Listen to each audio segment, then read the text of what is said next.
En Occident, on te répète depuis que t'es petit, parle de toi, vends-toi, montre que t'as confiance. Mais dans une grande partie du monde, faire exactement ça, c'est mal vu, parfois même honteux. Et non, ce n'est pas un manque de confiance, c'est une norme culturelle différente. Aujourd'hui, on va voir pourquoi la confiance en soi n'est pas universelle et comment on a fini par confondre estime personnelle et mise en avant permanente. Hop hop hop, avant de continuer, petit rappel au passage. Il y a un jeu concours en ce moment sur mon dernier YouTube Short. Je fais gagner un livre d'histoire insolite pour fêter les 50 abonnés. Oui, c'est pas énorme, mais ça fait quand même un bus rempli. Pour participer, s'abonner, laisser une anecdote insolite en commentaire du short. Toutes les infos sont en description. Maintenant, retour à la vidéo. En Europe de l'Ouest, aux États-Unis, au Canada, savoir parler de soi, c'est vu comme une preuve de maturité, une preuve de compétence, une preuve de leadership.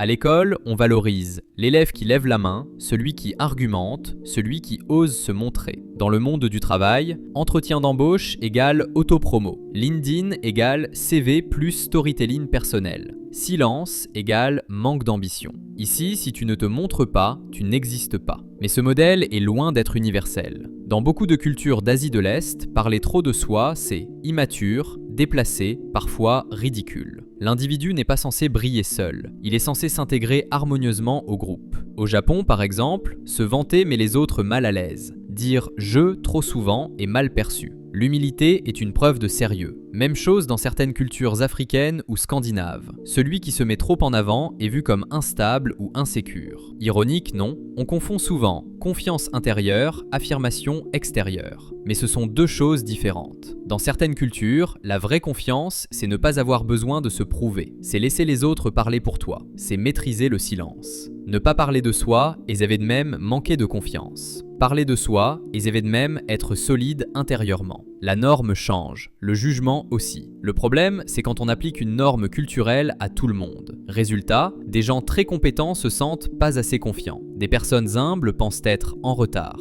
Des cultures entières sont jugées à tort. On a exporté un modèle occidental comme s'il était universel. Spoiler, il ne l'est pas. La confiance en soi, ce n'est pas parler fort, se vendre, se mettre en scène. C'est être à l'aise avec les règles de ton monde, comprendre quand parler et quand se taire. La confiance n'est pas un volume, c'est une lecture du contexte. Si cette vidéo t'a fait voir la confiance autrement, like, abonne-toi et dis-moi en commentaire. Dans ta culture, parler de soi, c'est bien vu ou mal vu? À très vite pour une nouvelle histoire qui dérange un peu, mais fait réfléchir beaucoup.